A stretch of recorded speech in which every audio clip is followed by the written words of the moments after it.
চলেন কালভারটা উঠে দেখে নিতে কালভারটা হয়ে যাবে।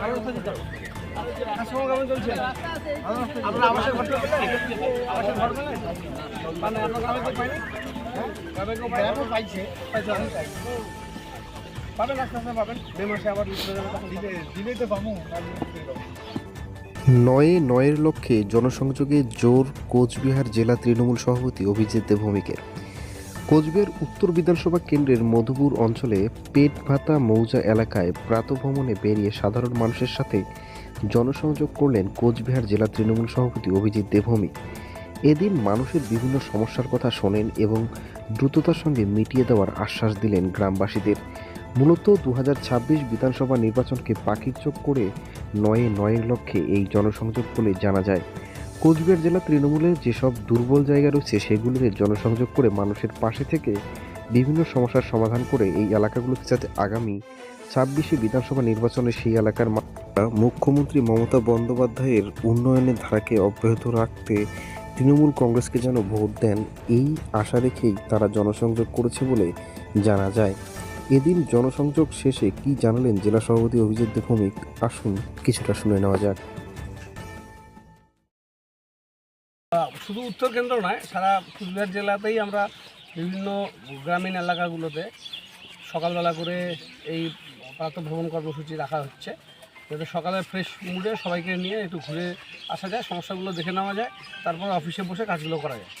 তো তারপরে পার্টি কর্মীরা যা এলাকাবাসী তারা নিজ নিজ কাজ করে, তাই সাত সকালে এই কাজগুলো করে সেরে নেওয়া, যেহেতু সারাদিন নানান শিডিউল থাকে, প্রোগ্রাম থাকে। এই বিধানসভা কেন্দ্রে সবচেয়ে বড় সমস্যা হলো যারা বিধায়ক বিগত দিনে ছিলেন তারা এখানে কোনো কাজকর্ম করেন, তাদের ন্যূনতম দায়িত্ব পালন করে। এখন এখানে বিজেপি এমএলএ আছেন, তিনি জেলা সভাপতি, এইসব এলাকায় আসেন। যেটুকু রাস্তাঘাট যা দেখলেন সেটা সম্পূর্ণটাই আমাদের সরকারের উদ্যোগে, এখানকার যারা আমাদের তৃণমূল কংগ্রেসের নেতৃত্বরা আছে তাদের ইনিশিয়েটিভে গ্রাম পঞ্চায়েত, জেলা পরিষদ, পঞ্চায়েত সমিতিরও কিছু কাজ হবে এবং বাকিটা উত্তরবঙ্গ উন্নয়ন দপ্তর থেকে হচ্ছে। পশ্চিমবঙ্গ সরকারের গ্রাম উন্নয়ন দপ্তর থেকে এই রাস্তাটাও করা হয়েছে। কাজেই যেটুকু কাজ বাকি আছে, এখানে আমরা ঘুরে গেলাম, এটা হচ্ছে পেট ভাতা। এখানে একটা নিকাশি ব্যবস্থার সমস্যা আছে, যেটা জলটা জমে থাকে, এটাকে নিয়ে গিয়ে নদীতে ফেলতে হবে, এটা একটা সমস্যা আছে। এখানকার স্থানীয় মানুষ যার জমি, যদি জমি যারা জমি দেয় তাহলে এই ড্রেনটাকে আমরা বের করার ব্যবস্থা করব।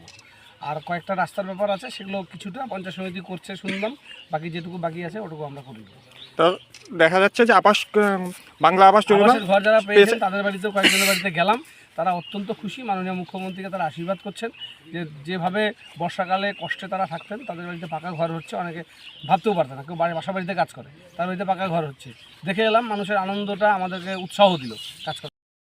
আপনি কি বাইক বা স্কুটার কেনার কথা ভাবছেন? তাহলে এখনই চলে আসুন দিনহাটা ইয়ামাহা অটো সেন্টারে এবং নিজ হাতে পছন্দ করে নিয়ে যান আপনার স্বপ্নের বাইক বা স্কুটার। আমাদের এখানে রয়েছে বিভিন্ন মডেলের বাইক ও স্কুটারের বিশাল সমাহার, রয়েছে স্বল্প ডাউন পেমেন্ট, ন্যূনতম ডকুমেন্টস ও সহজ ইএমআই এর সুবিধা। এছাড়াও রয়েছে যে কোনো কোম্পানির পুরনো গাড়ি এক্সচেঞ্জের সুবিধা।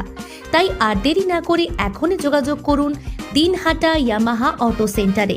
আমাদের ঠিকানা সাহেবগঞ্জ রোড, বয়েজ বিক্রিয়েশন ক্লাবের সামনে।